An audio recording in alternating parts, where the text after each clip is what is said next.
मानव जीवन की सार्थकता के लिए इन 4 चीजों की बड़ी आवश्यकता है। एक संत मानी आपके जीवन में एक सदगुरु होना चाहिए, क्योंकि गुरु में न भवनिधि तरह न कोई और जो विरंच शंकर। तो एक संत और एक कंत। कंत मानी इष्ट देव। पूजा तो सबकी करो, पर इष्ट देव वही होता है जिसका मंत्र आपने गुरु जी से प्राप्त किया है। मनमुखी नहीं चलेगा कि गुरु जी ने तो हमको यह मंत्र दिया था। मीरा जी को मंत्र किसका मिला? राम जी का। तो फिर वो कृष्ण जी की उपासना बराबर करती रही, लेकिन उन्होंने एक जगह स्पष्ट कह दिया कि पायो जी मैंने राम रतन धन पायो, सतकी नाव किवटिया सदगुरु भव सागर तरवाए। फिर गोविंद क्या है? बोले वो तो मेरे प्रियतम है, वो तो मेरे अपने घर के हैं, वो तो मेरे पति हैं, इष्ट देव। क्योंकि जो रत्न होता है, गुरु मंत्र होता है, वो छुपा करके रखा जाता है। इसलिए पायो जी मैंने राम रतन धन पायो।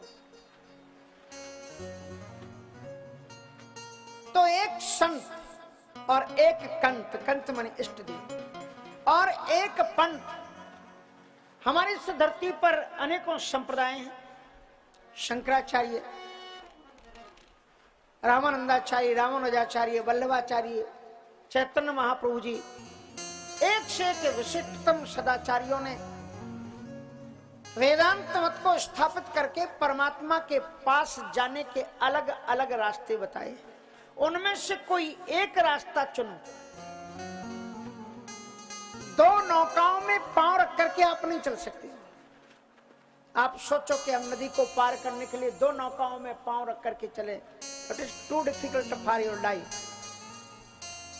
इसलिए एक संत, एक कंत, एक पंथ, और साथ साथ में कोई एक ग्रंथ।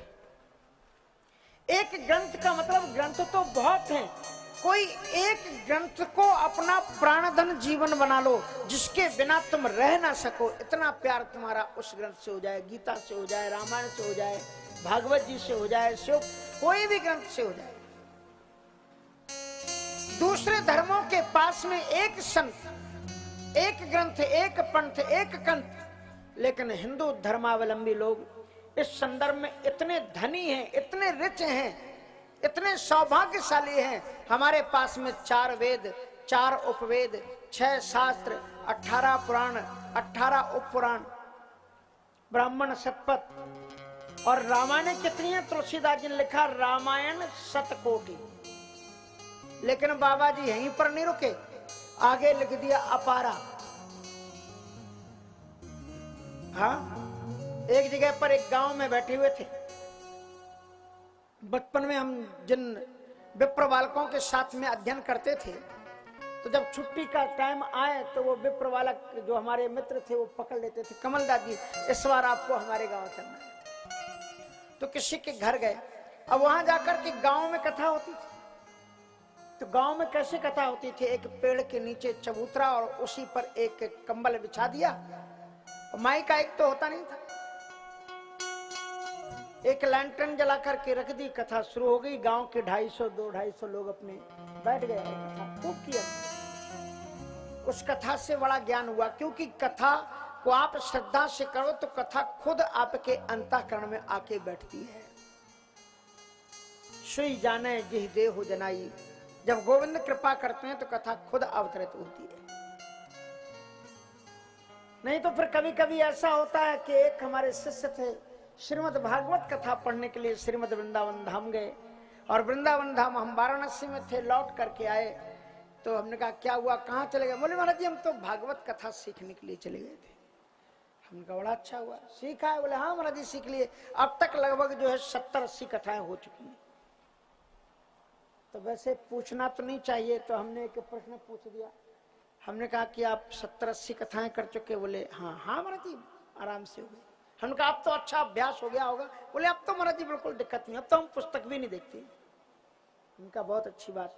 थोड़ा सा एक जिज्ञासा, एक प्रश्न करूं। अब विद्यार्थी थे तो मैंने कर लिया।